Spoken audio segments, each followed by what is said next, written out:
and she is basically talking on African perspective, mainly that Africa needs more partnership today than before, as the country's population growth is 3.5% and food production is 2.5%. So with even decline in soil fertility. So definitely the partnership is very much needed in all aspects of agriculture growth and in a consortium manner that she presented and highlighted. A concept project on tissue culture generated banana was highlighted. That one project, success story of the particular project can reach to 500,000 of farmers, smallholder farmers of the country.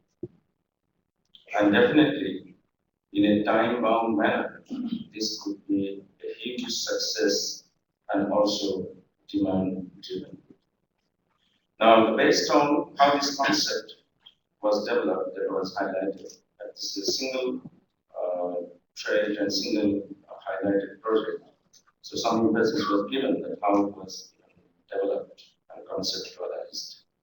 Based on epidemiological studies that joined this project was developed in partnership models with private sectors, also supported by ICRISAT, Rockefeller Foundation, ICRISAT, and emphasizing local varieties of banana so that it has the potential to reach to the market immediately.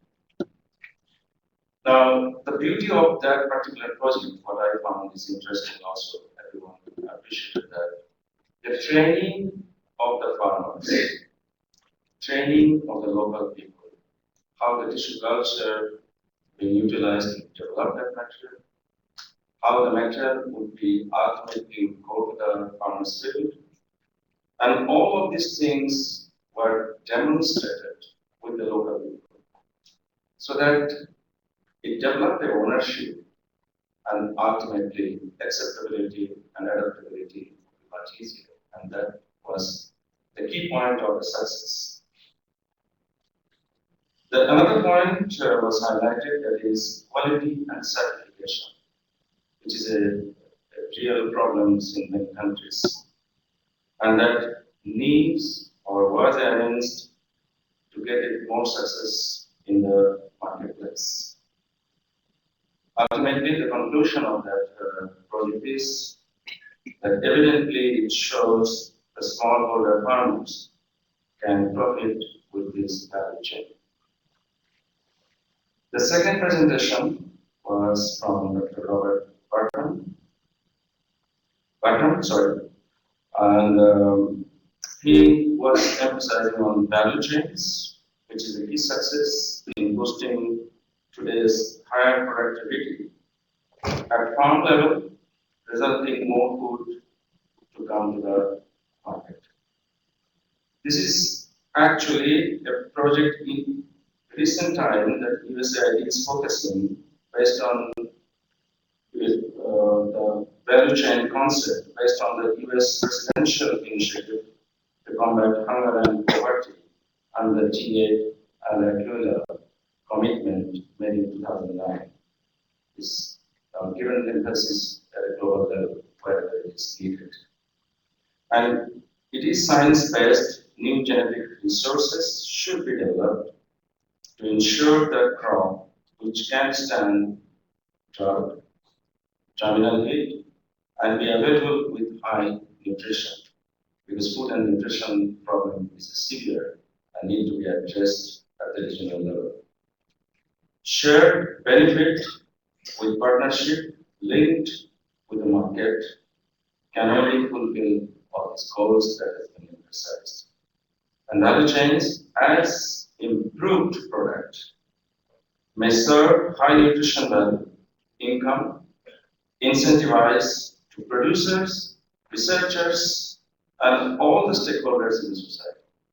That's the value, and that's the value chain. And in a sustainable stewardship.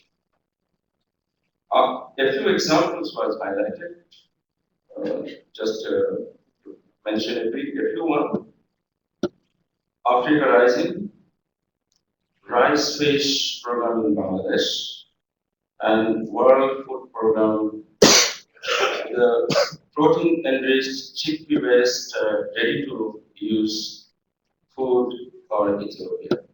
So that was the main highlights of the part-time presentation in our particular session. It was followed by very lively discussions.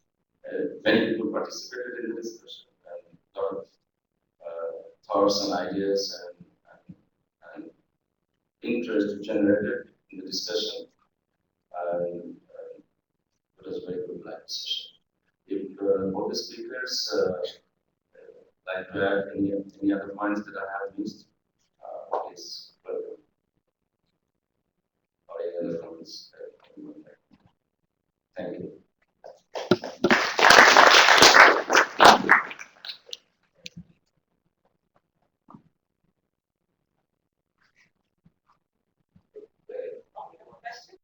Or a comment on somebody. There's one important comment because of where we are going. The China they based jumpers from international sectors that have been researching on banana for smallholder farmers. And that highlights the challenge of getting the research products to the smallholder farmers. The challenge of when research is done, having a good new variety or a new product. The bottlenecks, thinking about the bottlenecks, we need to know so that it will also impact the system that we do for that pocket deal. Also, it was able to get material for Mighty and Inma, but going through a South African route and so on. But I think that's an important point. Thank you. Everyone's. Any other comments? Okay, the last session, Chief Shah.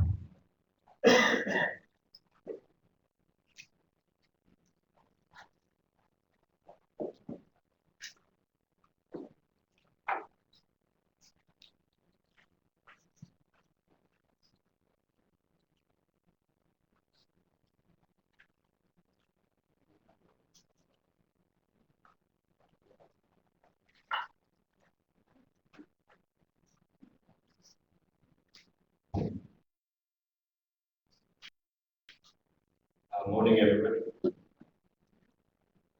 My session, the one I chaired, the first session was the role of smallholder producer organization company, PC, in economic development and feeding the world and promoting economic growth. Presenters were a joint presentation by Dr. Subhash Mehta and Dr. Professor Nayak. The main points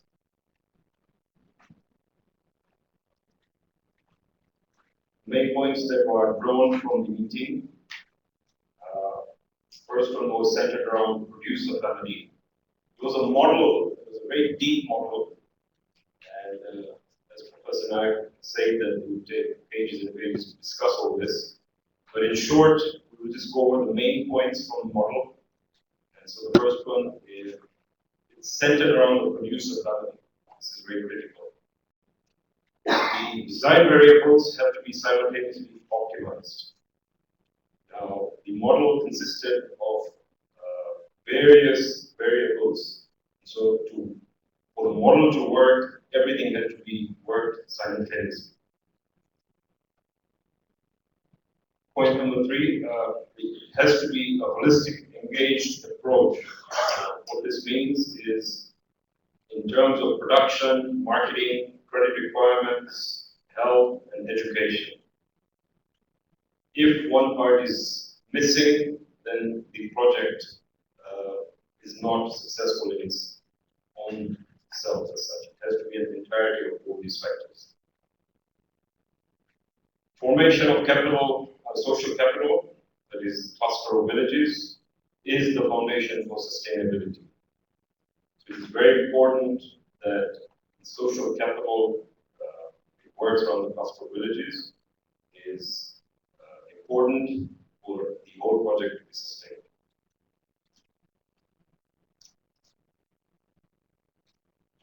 The importance also for this project is it provides a link for an optimum market space. This is to create a minimum transaction cost, of course, to give a maximum income to the promoters for this project. It is, last point, it is managed entirely by the community, and it is professionally governed. That was the main point that came out as well. Of course, the convergence of this technical expertise and resources is there for the first 5 to 7 years. Thereafter, can be replicated as well. So these were some of the main points that were drawn from the first session, and some of the discussions that actually came out of all this. Of course, the main point being it is there to improve the net income of that group. Example that was given of specific group that was created was Nava Jyoti. A lot of examples were given around this group. The biodiversity integrated approach and economies of scale. These were the main points around which the discussions took place. I think I can invite, or if there's anything missing on that, Professor Nair, you can add a few points. Number 5, which you mentioned, talked about the maximum income for the promoter, not for the promoters, but it's for non-owner farmers. Sorry, That's very itself. yes. And we are not emphasizing on economies of scale, but we talk about economies of scope. Those are two corrections. Okay, thank you for that. I'll move along to the next session that took place, and this was Is Modern ICT the Answer to Extension? This was conducted by Dr. Asha Kanwar. I don't know if she's here. Fortunately, she got a bit of an eye infection, so she wanted to clear this session very quickly. The main 3 points that came out of this is number 1, access to learning is obviously the key to development. And ICT is there to complement all the other extension activities that are there. The L3F approach, lifelong learning for farmers. This is to give the capacity to provide the learning link for the farmers. There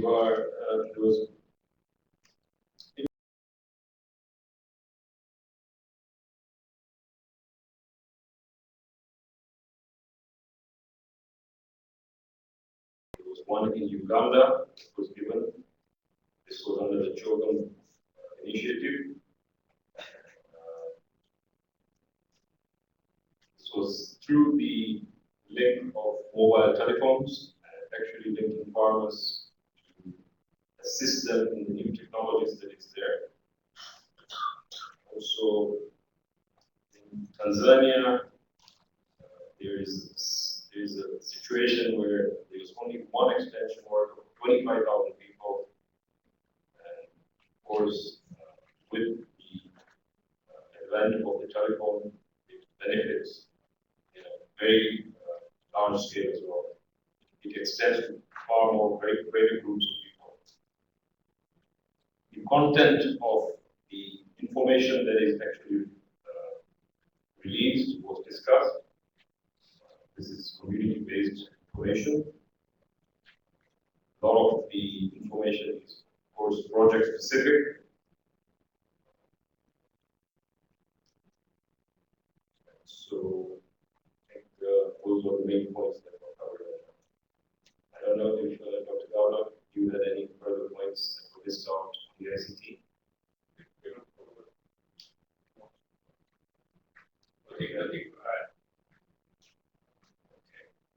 So those were the main two aspects. Main conclusion that was drawn from this is that both have important roles for farmers, subsistence farmers, to bring them out of subsistence farming to commercial agriculture.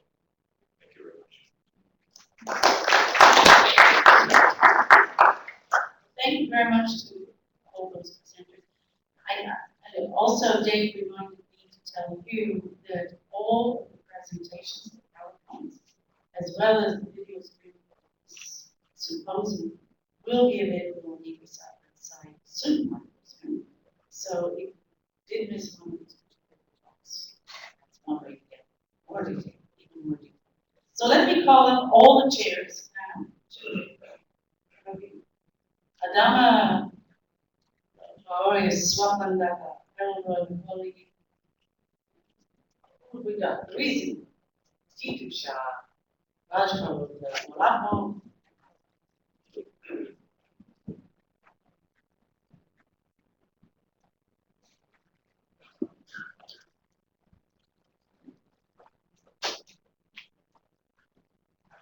As you can see, if all of us were to say everything we felt like saying, we wouldn't get out of here if we wouldn't get it saying. So I'm going to remind all these gentlemen and ladies, very short and very much to the point. And this is really just to bring up some thoughts